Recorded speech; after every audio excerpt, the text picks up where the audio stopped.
What's up, everybody? Matt Gajewski here, back again with the Stochastic channel. And today we're talking college football DFS ahead of the Week 5 main slate.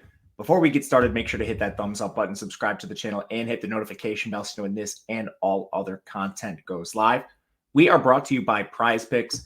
They have a first match deposit bonus up to $100 for new users, and you are going to get 1 free month of Odd Shopper when you take advantage of this deal. That's going to give you plenty of tools you can use to take advantage of their listed player props. We also have content for college football on this. I film a video every Friday. We have player projections, plenty of ways to leverage those tools against what Prize Picks has to offer. And it's not just that. NBA is coming back. MLB is about to hit the postseason. NFL's in full swing. They have it all. If you or someone you know has a gambling problem, please call or text 1-800-GAMBLER. You must be 21 to play. The link is in the video description below. All right, I'll bring you behind the glass. We'll talk some college football main slate action. Excuse me, get that out of the way before we start. Kicking things off, we'll start with Penn State taking on Northwestern. This pretty lopsided spread, 26 points, 46 total. Penn State is the favorite here. Drew Aller, 8,500, coming in a bit expensive, 74 rush yards in the year. He has not been the most efficient, which is pretty good for him now. You hope that with these games against Northwestern and some of these tune-up spots, he can iron out some of the kinks in his game as they get into Michigan and Ohio State later in the year. But Aller right away stands out as a guy that's a little bit expensive, especially when Penn State has shown a willingness to neuter their offense when they're in blowout situations. So he's a bit expensive for my liking. The backfield always has upside. Katron Allen leads a committee right now, which also features Nick Singleton. The touch breakdown between the two, Allen at 68, Nick Singleton at 58. So it's very close here. These are GPP darts. They're not strong price adjusted plays because of the committee, but it's similar to Michigan where either one of them could pop off at any time. In the receiving game, there's really only one guy seeing a consistent workload, and that's Keandre Lambert-Smith, 6,100, had 12 targets last week. I think this number probably comes down closer to a season average, which is 7. But I think if you're throwing a GPP dart, he also makes some more sense. They've had a lot of injuries, like Harrison Wallace has been banged up, and Malik Mega has been banged up as well. He's probably returning here. One thing Penn State's done to ease the loss of some injured receivers is go fully 12 personnel, 2 tight end sets. So Tyler Warren and Theo Johnson have both played a ton. They both were at nearly 70% of the routes last week. And behind them, it's basically been a rotation. Malik McClain, Harrison Wallace when he's healthy, Liam Clifford, Dante Cephas. I think if you're making a bet on somebody to start playing more snaps, Cephas is the most interesting to me. But I think this is a pretty volatile situation, and one I don't think I'll take a lot of chances on. With a full main slate, this will be something that I watch for later in the year. Going to the Northwestern side, Ben Bryant is the signal caller. He's 5,500. He takes sacks. He doesn't run a ton. I will be playing other cheap options over Bryant. Cam Porter is the lead running back. He's averaging 14.3 touches per game. Efficiency's poor. This is as brutal of a matchup as they come. So Cam Porter, not interesting to me, even at 4,800, maybe a sprinkling in tournaments. Receivers, they moved to Cam Johnson, AJ Henning, and Bryce Kurtz as their top 3. This is a spot where you could maybe target some cheap volume just based on PPR. But honestly, I think they're all a little bit expensive for my liking. Even Cam Johnson, who leads the team in targets, he's at 4,200. And he's the wide receiver 3. AJ Henning and Bryce Kurtz, they're at 48 and 5,300. Pretty tough to play a Northwestern guy on this slate. Low total has me very weary of this game. Second contest, we have Clemson taking on Syracuse. 6.5 point spread in favor of Clemson, 53.5 total. Cade Klubnik, the single caller for Clemson. Honestly, he has a similar game to like a Drew Aller, but the game environment's a little better here. Both these teams are fast. Clemson's 34th in pace, Syracuse 25th. Clemson's passing a ton. They've been in a couple close games, have 2 L's already this year. Klubnik has not been efficient, but he's throwing up the ball a lot, 36.5 times per game. I do not fear the Syracuse secondary. They've played one of the easiest non-con schedules in the country. So a lot of their metrics, I think, are inflated. Klubnik is live for tournaments. The problem is he's pretty hard to stack. We'll get to that in a second. Will Shipley's moved ahead of Phil Maffa. It's still pretty close between the two, but it is more like a 70-30 split. And this probably is reliant on competitive games, which spread projects it to be. Last game, Will Shipley had 23 touches. Phil Maffa came in at 14, so it's not like Phil Maffa is any slouch by any means, but I'm still trying to find the salary to play Shipley if I can between the two. I think Shipley's price is solid here. I will definitely be playing some of him, especially in tournaments. And Maffa basically being the same price as Cam Porter, I would rather just take shots on Maffa straight up. Receiving game, Antonio Williams was called day to day. I don't have a good sense on his playing time or if he's even active. Basically, anytime there's an injury for Clemson, they're called day to day. We'll see. He was in a boot last week. Maybe he plays, maybe he doesn't. I tend to side on him being more doubtful. Bo Collins jumped up as the wide receiver 1. He had 8 targets. Efficiency has not been great for Clemson. I don't think that changes. But, matchup here is a little looser than previous games. So Bo Collins, 82% of the routes. We could probably take some shots. And then they basically stopped rotating receivers. It was Tyler Brown and Adam Randall, 84% of the routes, 89% of the routes. Even Jake Brenningstool, the tight end, he was up at 78%. So it's actually a lot more condensed than it's been in the past.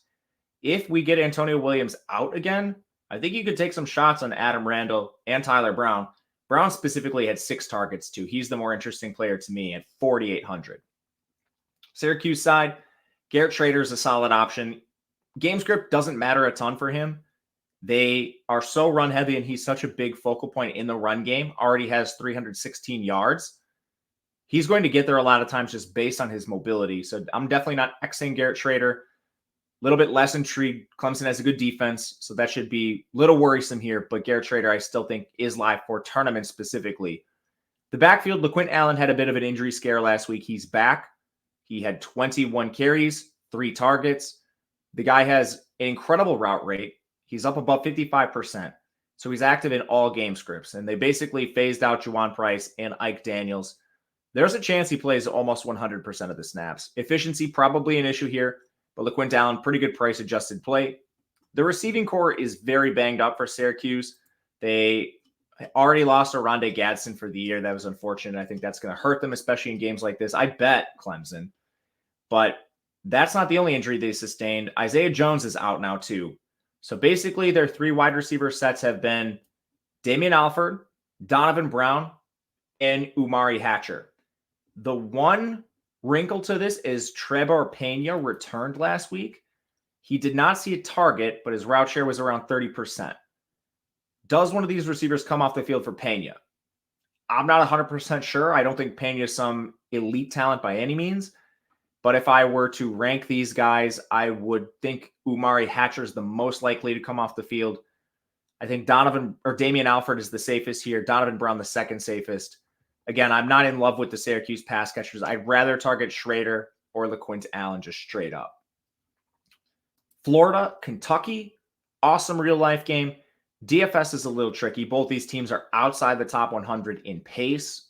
You have a 1-point spread in favor of Kentucky, a 44 total. On the Florida side, Graham Mertz has been a lot better than advertised. His efficiency is solid, only 27 attempts per game, but he's averaging nearly 240 passing yards. The problem with Mertz, it's been the problem, this is DFS specific. The problem with him throughout his career has been the sacks, and those don't seem to be going anywhere. You just don't have a rushing floor with him. He has negative 24 rushing yards on the year. If he doesn't 300-yard bonus for you, he very easily could tank your lineup. The only thing to really consider is that he's super cheap at 5,900. I'm not actively going to X him, but he's not going to project well, so I don't anticipate playing a lot of Mertz. Running backs, Trevor Etienne and Montrell Johnson. It's basically a 50-50 committee, but they're very willing to ride the hot hand. So for reference, on the year, you have 54 touches for Etienne, 52 for Montrell Johnson. But 2 weeks ago, Etienne outcarried Johnson 23-12. Last week, Johnson outcarried Etienne 16-8. Florida's just riding the hot hand here. Does lead to some upside, but it's also pretty risky to play one of these guys. I prefer Etienne at the price, but I don't anticipate getting a lot of Florida here. The receivers.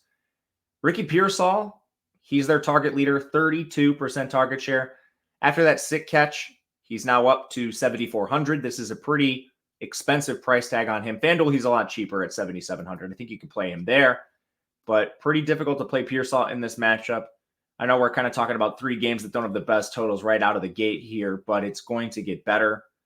Wide receiver 2 is Caleb Douglas. He has 2 straight games over 80% of the routes. Targets are way behind Pearsall, though. Only 3.3 per game. He has a 12% target share. It's been a pretty nasty rotation behind him. There's also a chance a player like Marcus Burke returns this week. He initially was slated to be a starter. 3,200 for Burke is somewhat interesting. Watch his status ahead of pregame. But Florida, it's kind of Pearsall or pass for me. I don't anticipate playing a lot of the Gators.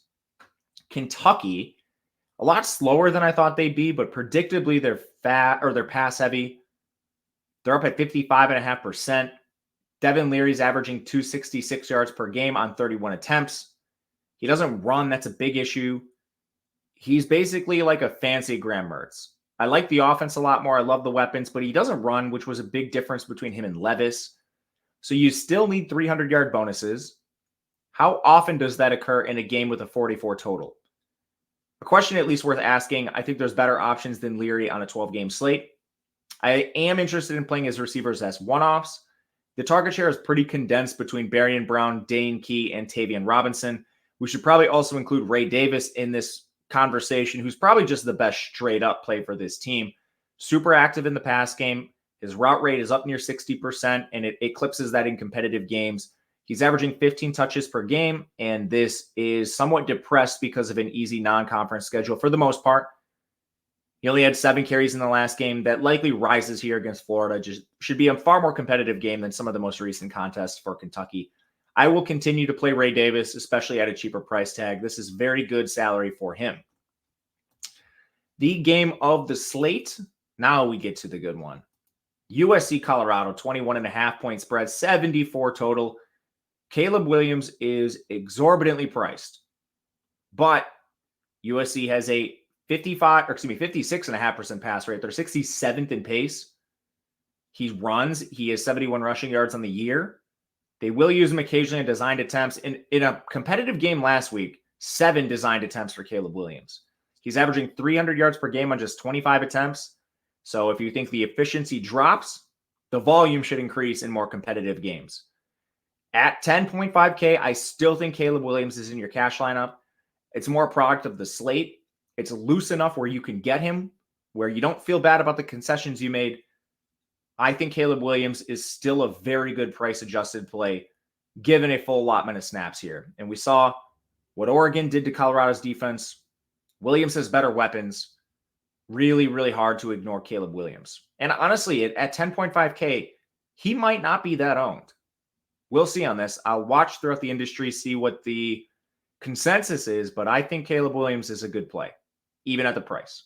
Anyway, running back, when the game was competitive last week, Marshawn Lloyd, 13 carries, Austin Jones 3. No other running back touched the ball. Looks like it's on pace to be something between like a 60-40 split, 70-30 split maybe in favor of Lloyd. He's going to be live for tournaments at 7,600, especially if he paces Austin Jones. Receiving core, even in a competitive game, they rotated a ton. I'm just going to bring you to the routes. I think that is the best indicator of what is going on with these receivers. I thought they would condense opportunity, but they did not. Last week, Mario Williams, 49%. Zachariah Branch, 54%. Brendan Rice, 51%. Taj Washington, 59%. Dorian Singer, 57%. Kyron Hudson, 49%. Michael Jackson, 41%. That is unbelievable. These are tournament plays. This is incredibly risky. Honestly, for cash games in low-risk contests, I don't hate just playing Caleb Williams by himself. Then it doesn't matter who he throws to. You have the rushing equity.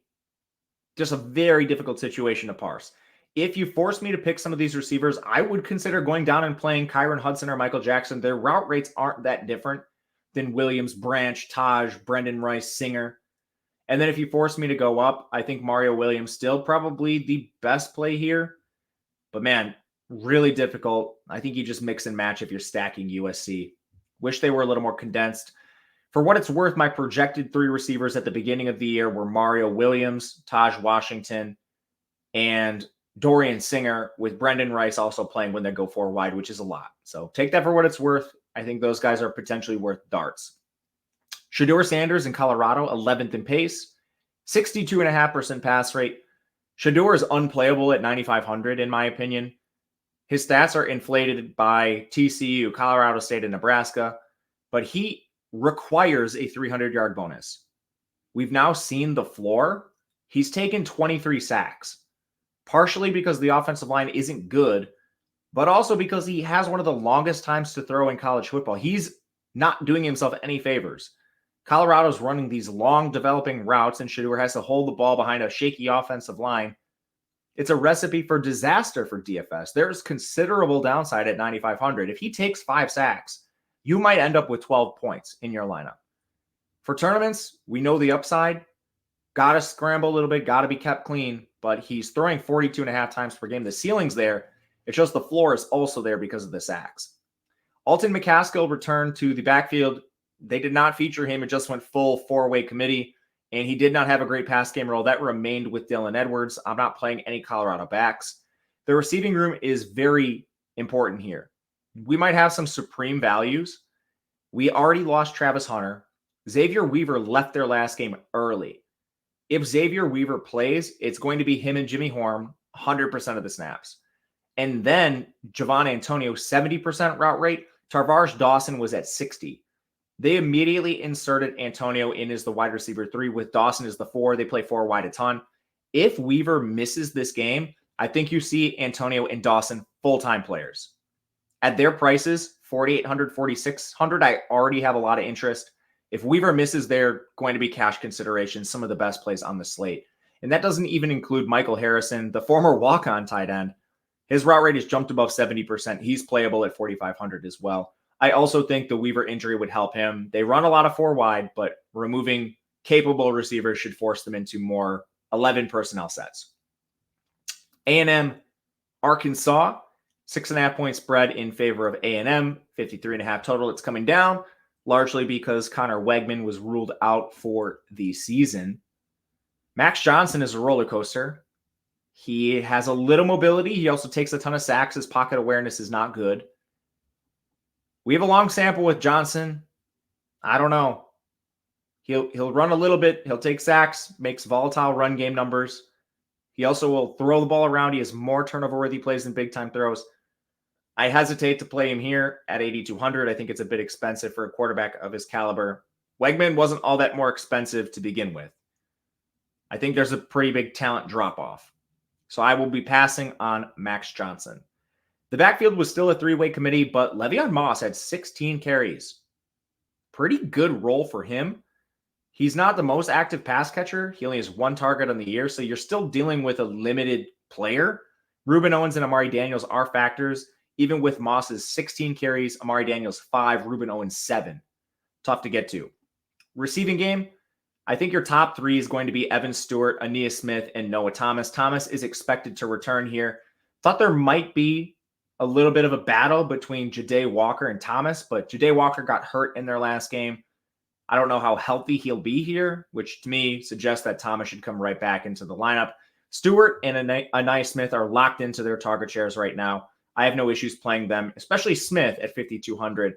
Evan Stewart at 72, there's a little more opportunity cost with plenty of good plays. We already mentioned a couple on Colorado, and there's some future plays we'll talk about too that could contend here. Tight end is a split. It's 50-50 almost. Jake Johnson, Max Wright, not a lot of interest. Arkansas, the only problem is their pace. They're 102nd, but man, Texas A&M has been gashed. We saw Miami clobbered this team through the air, and Texas A&M has not played a difficult schedule outside of that. Thought Auburn would test them more. Instead, they used 3 quarterbacks and completely face-planted in that game. KJ Jefferson has elite mobility. He hasn't even needed to use it much yet. But through the air, he's also been impressive too. His yards per attempt, completion percentage, all solid for him. 7,300 is a very cheap price tag on Jefferson. He immediately stands out as one of the better price-adjusted plays at quarterback on the slate. Raheem Sanders is also projected to return here. He's been practicing for about 2 weeks, mostly in a limited capacity, but doing more and more by the day. At this price tag, if you told me he was going to get his full workload, he would be a lock and load cash option. We don't know. So I think a supreme GPP play, if he ends up getting the full workload, you're going to be very happy with Sanders at 5,600. And then, I mean, he's priced as if he's in a timeshare. If he ends up in a timeshare, he's just a normal price adjusted play. So I think Sanders is fine. Rashad Dubinion is the guy that looks most likely to split the backfield with him. 15 carries last week. He kind of iced AJ Green, who only had 3. Previously, it was a committee. I think it might have been a little hot hand, but Dubinion, if Raheem Sanders is out, would be an even better price-adjusted play. Receiving game, Andrew Armstrong and Isaac Tesla are the 2 guys you need to know. Armstrong has a much better target share. It's at 28%. Tesla's at 19%. That's reflected in their prices. Their route rates have both approached 100% over the last couple games. One switch here for Arkansas, they moved away from Jaden Wilson as the 3 and kind of inserted Tyrone Broden in this role. I think this might be here to stay. You look at their most recent game, Broden played 63% of the routes. Pretty eye-opening. From there, Luke Haas, their tight end, his route rate has not dropped below 65% in any game. He's somewhat live too at 5K, but Tyrone Broden, 35, you need a value guy. I think he's someone to at least throw in the hat. Arizona State, Cal. 12-point spread in favor of Cal, 50 total here. There's some sneaky upside in this game. Arizona State is 21st in pace. Cal is 16th. Arizona State, 56.5% pass rate. Cal's at 49%. Sneaky shootout spot. So many injuries to Arizona State, excuse me. They're going to start Trenton Bourguet. He actually has a decent sample. Not huge, but he played a little last year. He's more of a pocket passer. So honestly, like maybe he gives something to the offense that like Rashada couldn't, Drew Pine couldn't. It's more like untapped potential here. So I'm going to throw some darts on Arizona State.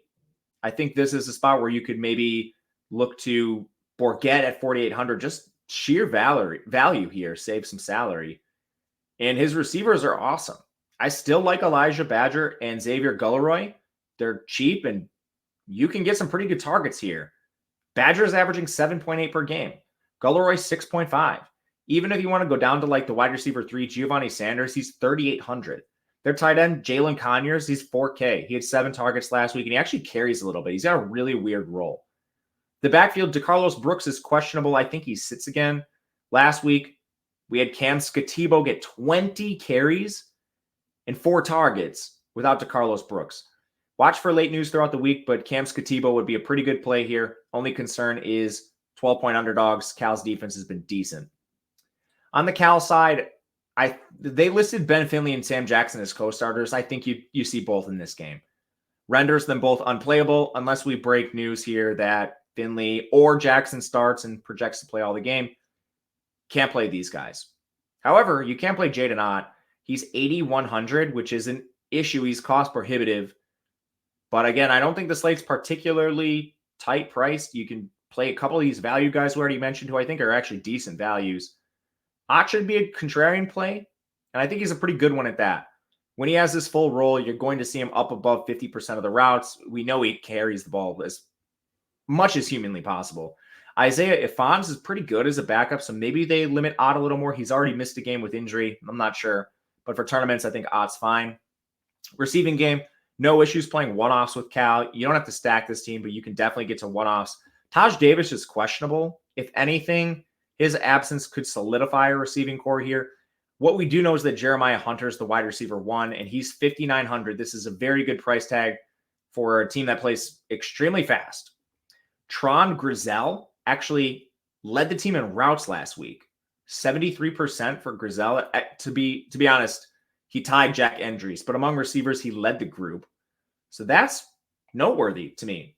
And then interestingly, Marquise Montgomery was 3rd among receivers in routes. So that excludes Taj Davis. So the routes were Tron Grizel, 73%, Jeremiah Hunter, 59, little noisy. He's going to be just fine. Taj Davis, 51, and then Marquise Montgomery at 45. I don't know a lot about Marquise Montgomery, but 3,500, 4 targets, that's worth a dart as a punt option here too. Indiana takes on Maryland, 14.5-point spread in favor of the Terps, 50 total. I think another sneaky game for an over. Pace doesn't line up, but these defenses are not good, especially Indiana's, and Maryland's a little untested. For the purposes of this game, Taven Jackson at 6K. The stats don't look good on Jackson. That's because he was in a timeshare with Sorsby to begin the year. What we do know is that he's not very mobile. He is a bit of a pocket passer, and the offensive line does cause him to take some sacks. So he doesn't stand out as a good price-adjusted play. I'd rather take like Bourget or some of the other cheap guys we'll talk about soon. Backfield, Josh Henderson missed their last game. He's a valuable piece of this backfield. And the way the coaching staff was talking this week, I don't think Henderson plays. Jalen Lucas and Christian Turner, 13 carries apiece, but Jalen Lucas did handle the pass game role. And it was only 2 games ago where he had 12 targets. He's fine at 4,600 if you need a cheapie. Receiving game, it's Cam Camper and Donovan McCulley as the top 2 options. Camper has by far the better targets, but he doesn't play as many routes. I think that's just because guys coming off an ACL. From there, they rotate wide receiver 3 a little bit. It's mainly DeCoos Carter, but Omar Cooper plays a little bit. Tight end, they will rotate guys. I don't have a ton of interest there. I will throw some darts on Cam Camper and McCulley. McCulley's really cheap. Cam Camper's an alpha when he's fully healthy. If you're running like Maryland stacks, I would try to get like one of these receivers as a run back. On the Maryland side, Taulia Tagovailoa averaging 280 yards per game on 34 attempts. Functional mobility, he doesn't run a lot, but he doesn't take many sacks either. So generally, he's ending up with positive yards. The only issue I have with Tagovailoa, in the past, he was almost, a walking 300-yard bonus. This is the run heaviest Maryland has been throughout the Tagovailoa years. Maybe this is a product of game script, but we're not sure. If they do return to their pass heavy ways, Tagovailoa is going to be an awesome stacking option. Ceiling is clear with him. I'll use him in tournaments for that reason. You can also play these receivers affordably. They'll slide right into lineups. You can still play elite signal callers around them like Caleb Williams. If you look at the routes, I still think you've got Jayshon Jones and Caden Prather at the top. Nobody's really eclipsing 70% all that often. So just know you're not going to get Brian Thomas or, like Malik Neighbors route numbers, but you'll play most of the game here. Ty Felton is the 3. His route rate has consistently been above 65% over the last 3 games. Once you get below these guys is where it gets a little iffy. They rotate their 3. It's some combination of Octavian Smith, Tyrese Chambers, Shalik Knotts. Tight end, Corey Dykes has not played as much as I would have liked. He has 1 game above 50% of the routes. That's an issue for me. I would rather play a receiver than Dykes here, especially at the price 4,500. You can go right up to Prather, Jones, Ty Felton. Those are the plays I would much rather get to than Dykes. The backfield, Roman Hemby has played a workhorse role situationally. I think when games are more competitive, this is still in his range of outcomes, but he's expensive, and they will use Antwain Littleton and Colby McDonald. I think at Hemby's price, I'm going to just prefer other elite options that I know have the workload rather than gamble on a guy who could cede work to 2 other players. Michigan, Nebraska, 17-point spread in favor of the Wolverines, 39 total. 2 very slow teams, 2 run-heavy teams. It's Michigan or pass. You basically are looking at the Michigan skill position players for efficiency. J.D. McCarthy has tons of it. He's averaging over 10 yards per attempt, but 22 attempts, only 229 yards per game. That's just not going to get you there. I'd rather find salary for other players with a higher ceiling. Blake Corum is kind of lapping Donovan Edwards right now. Last week, outcarried Edwards 21-6. I know Edwards is getting more affordable, but man, hard for me to play him getting 6 carries. He's still active in the pass game, so there's that. But how much do we really think Michigan needs to throw against Nebraska? Corum has the better role, higher upside. I think you just go to Corum if you would like. Receiving game, been really impressed with Roman Wilson, Cornelius Johnson, and Colston Loveland. These are basically similar attachments to J.J. McCarthy. On the couple targets they get per game, do you think one of them is a touchdown or one of them is a long catch? That's what you're betting on. Because Roman Wilson, 5.3 targets per game. Cornelius Johnson, 4.3. Loveland, 4. Not the best volume by any stretch. Nebraska, I think they split Heinrich Harburg and Jeff Sims. Sims is practicing more. These guys are almost identical in terms of skill set. Last week, Heinrich Harburg had 15 design carries. The week prior, 16. The offense is no different whether he plays or not. And I think they both play, so out of question here. Backfield, Anthony Grant had 22 carries. They already lost Gabe Ervin and Ramir Johnson. There's just so many injuries that Anthony Grant's kind of forced into a bell cow role. He's 5,400. He's playable. Receivers, it's Billy Kemp, Marcus Washington, Alex Bullock, but they actually moved cornerback Tommy Hill into a pretty significant role. He had 30% of the routes last game. I don't know. Only one target apiece. He's not in the player pool, but what Tommy Hill's presence does is siphon away work from other receivers. Nebraska's receivers are cheap, so Billy Kemp at 46, you could use him as a dart throw, but still only averaging 33 yards per game. For me, Nebraska's kind of just Anthony Grant or pass. Illinois, Purdue, 1 point spread in favor of the Illini, 53.5 total. Another sneaky shootout game. Illinois, 26th in pace, Purdue, 35th. Purdue's defense is horrific.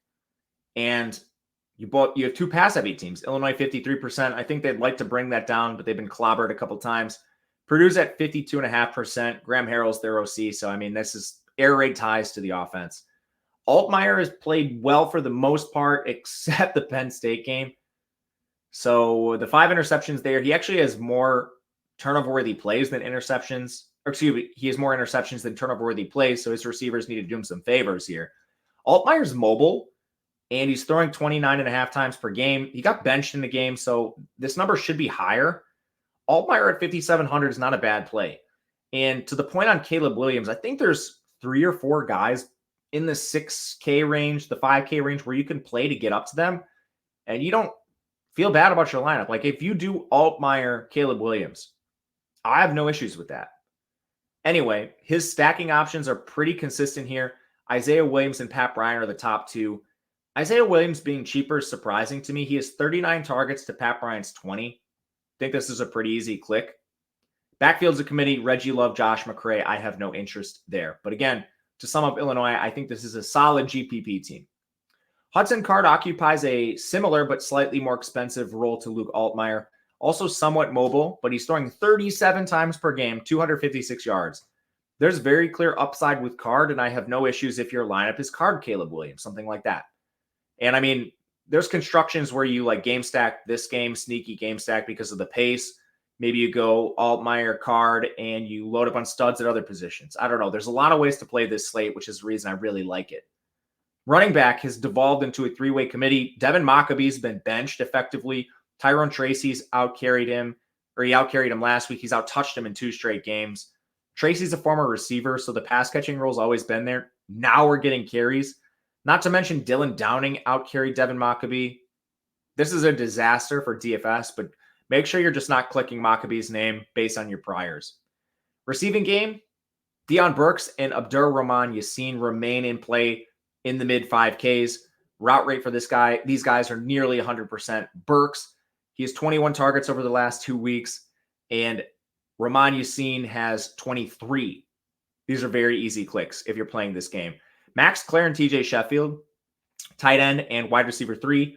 Prices are pretty good on these guys, especially Clare. He's averaging 5.5 targets per game at 4,100. Definitely someone you can play in your lineups for a cheap option and game stacks. Georgia Auburn, 14.5 point spread for Georgia, 46 total. This is a game where Georgia, I think, is the healthiest they're going to be all season, or not all season, to this point, at least. Right now, pace should be decent. Georgia's a little slower than we thought, but I mean, they've been dealing with injuries and their opponents haven't been great. Auburn 64th in pace. Even with the opponents, Georgia still has a 51% pass rate. Carson Beck, 32.5 attempts per game. He's averaging 297 yards. I think there's still questions on the overall talent for Beck. He doesn't run, but the upside here, 300 yards is in his bag. He's playable. Not to mention he's getting healthier pass catchers. I think we see the return of Ladd McConkey. He's been practicing. I still would be surprised if you get a full route share from McConkey, but it's at least worth noting. I think that helps Beck, if anything else.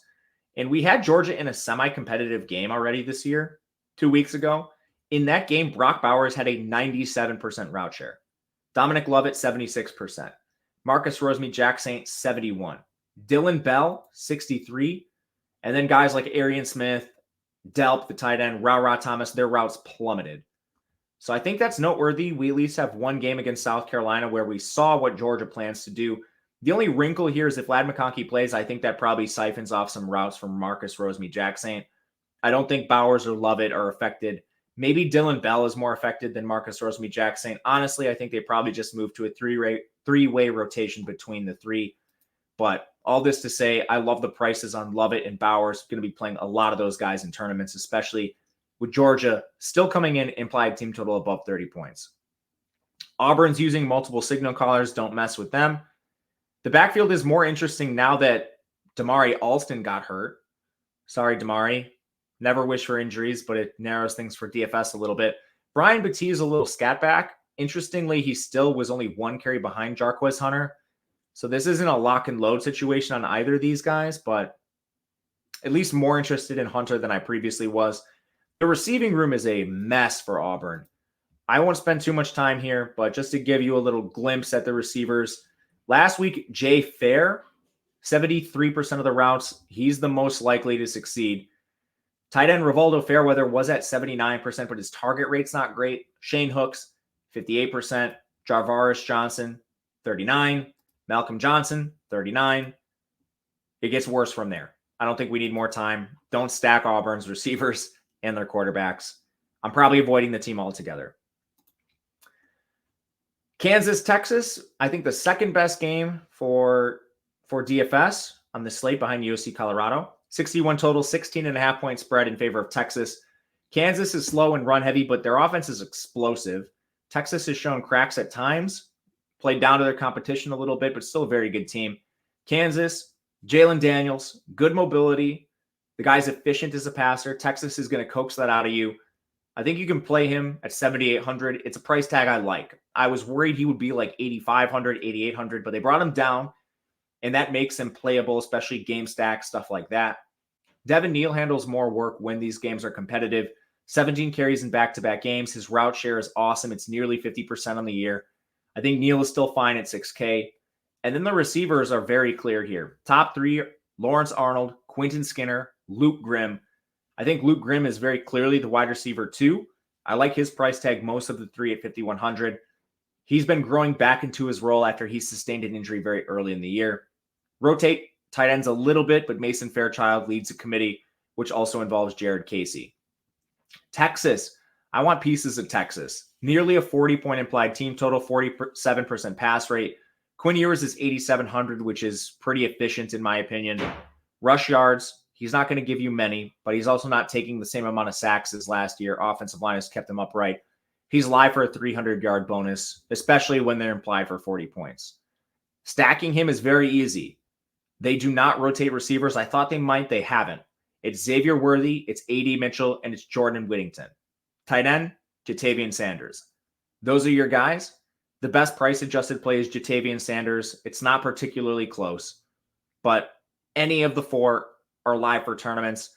My favorite guy to target specifically for tournaments would be Worthy. You have to pay up a little bit for him, so I think that leads to some different builds, but upside's still clear there. He trails Sanders in yardage by just 16. The running backs, CJ Baxter's injury paved the way for this crazy Jonathan Brooks workload. Baxter's returned, but Brooks has retained it. The guy has an insane workload over the last couple of games. 21 carries 2 games ago. He was at 18 last game. The route share for him is good. It's above 50%. They haven't trailed much, but when they get in negative game script, it looks like Jonathan Brooks is going to retain this role. I think he's arguably the best running back play on the slate at 6,200. 17-point favorites almost playing Kansas. Yeah, I'll play Brooks. I think we have a couple more games here. Maybe just one. I've lost track a little bit, but I know Boise State Memphis is on the slate, so we'll talk this one. 3.5 point spread in favor of Memphis, 59 total. It's a little sneaky here. 62nd in pace for Boise, 66 for Memphis. Defenses are suspect, which I think is why you get the total pretty good here. Taylon Green, 6,200 is a great price tag on him. His designed rush attempts increased like crazy last week. So there was all this talk, especially by the OC for Boise this offseason, how we want Taylon to be a pocket passer. We don't want him escaping the pocket as much, which is his best skill. And through 3 weeks, he had 8 designed attempts. They were losing games. They were more competitive than, like some of these games they should have been leading and winning, and they're playing down to competition. They were honestly lucky to be as close as they were with UCF. But somebody realized this, and not only did Taylor Green eclipse his designed attempts for the year in just 1 game last week, he was up at 11 double-digit opportunities. If he runs like this, he's going to be firmly in play at 6,200. He's probably your preferred cash pairing with Caleb Williams. Through the air, not the best efficiency for Green, but he's not completely incompetent either. Backfield, George Holani hasn't played in 3 games. We have no idea how close he is. He has not been warming up. Without him, Ashton Genty's been absolutely demolishing slates. If Holani's out again, he's in contention with Jonathan Brooks for best price adjusted plays in the slate. His route rate has been above 70%. He does everything. Receivers, very clear. Eric McAllister is your number 1, 29.8% target share. Cobbs is your 2. Billy Bowens is your 3. They rotate tight ends a little bit more. You can play these guys in tournaments. I think Cobbs is still the best price adjusted play just based on the sample of him being the wide receiver 1 previously. But it's hard to deny what McAllister's done. He's been very good. Memphis, Seth Hennigan, 8K. He runs a little bit, 36.5 attempts per game, 277 yards. You can certainly stack Hennigan. No issues with him here. The backfield gets a great matchup. Both these run defenses are awful, allowing about 5 yards per carry apiece. So Blake Watson at 6,500, he's averaging 18 touches per game. I thought Sutton Smith and Jay Ducker would be more involved, but man, it has kind of been the Blake Watson show. He's second on this team in targets. Route rate above 62%. Another very good play in the mid-6s. That's another reason why this slate is so strong. Like, you could play Caleb Williams, Taylor Green, Hudson Card, whoever your cheap quarterback of choice is. And then you can kind of just run like Blake Watson, Ashton Genty, Jonathan Brooks. Like, there's mid-6K backs for days. If you want to get cheaper, you've got guys like Phil Maffa, probably not cash viable, but you see the way these lineups shake out. It's not hard to get Caleb Williams. Anyway, back to Memphis. For the receivers here, I'm going to bring you to the routes because it's been a little up and down for these receivers and their roles. But specifically, I think we can look to Rock Taylor as the number 1. He hasn't fallen below 70% of the routes. He was at 81% last week. The second most consistent has been their tight end, Anthony Lanphier. He hasn't been below 75% in 3 straight games. Whereas Demir Blankham-C, last week, 58%. Joe Skates, 43. Kobe Drake, 55. Towski Dove, 43. They're rotating their wide receivers 2 through 5. So Lanphier at tight end and Rock Taylor being locked in. This is worth mentioning and probably makes them the 2 safest plays for this offense. I think that does it. Yep, so Iowa State, Oklahoma, this is the night slate. As you can see, the sheet we're talking about has night slate, has FanDuel games. Those of you that want LSU Ole Miss, it's here. Take a look at it. There's everything you could possibly need. This is on Stochastic as well as projections, ownership, everything there. Oh, I almost forgot. Again, this is a request from previously. We were looking for top 5s at the position. So I think you guys kind of see where I'm going with this because we'll start with quarterback. Because the slate isn't the tightest in pricing, Caleb Williams still comes up as a supreme value for me, and I still think he's worth playing.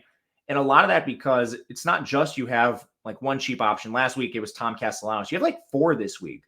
I think Taylor Green, Luke Altmaier, Hudson Card, like KJ Jefferson's too cheap. You need to get a really cheap guy, Trenton Bourguet for Arizona State's there in a sneaky shootout game. Like, there's tons of cheap options, and that actually kind of rounds out my top 5. Once you get below Caleb Williams, the top values for me end up being guys like Taylor Green, Luke Altmaier, Hudson Card, followed by KJ Jefferson. So I think it's a great slate for stars and scrubs, especially at quarterback. That's where I'm going primarily. Running back, scroll to the values here. Yeah, you guys won't be surprised by this at all. 3 of the top 5 are Jonathan Brooks, Blake Watson, Ashton Genty. We just talked about these guys at length. And then 4 and 5 are Will Shipley and LaQuint Allen. So 2 guys below 6K, Shipley at 5.9, LaQuint Allen at 5.7. Just another data point towards this sort of stars and scrubs build. Looking firmly in like the 5.5K range to the 6.8K range with Genty up at the top here for your safest running backs. At wide receiver, tight end, just pass catcher in general, this is going to be a little volatile, but Right now, our current number one projected receiver is Xavier Weaver. He's obviously questionable, so I want to caveat this. If Weaver's out, you're going to see substantial boosts for Jimmy Horn, for Javon Antonio, and for Tarvarish Dawson. So that's at least worth mentioning right away. One of these Colorado receivers, or I guess all three of them potentially, are going to be awesome values. Number 2 is Jatavian Sanders at 4,700. He's just significantly underpriced for being Texas's leading receiver. 3 is Brock Bowers, 5,400. Again, we saw a 97% route share game for him when they played South Carolina. All we need is Auburn to keep this relatively competitive to coax the ceiling out of Bowers. 4 is Isaiah Williams for Illinois. He shouldn't be cheaper than Pat Bryant. It's a bit silly, in my opinion. 5 is an interesting one. Isaac Tesla at 4,500 pops for us. I think it's largely because of his locked-in route share and target share in the offense. But that'll do it for us. If you have a question, a comment, you can leave it below, or you can reach out to me on Twitter at Matt_Gajewski. We'll be back next week talking again more college football. Until then, good luck, everyone. We'll see you next time.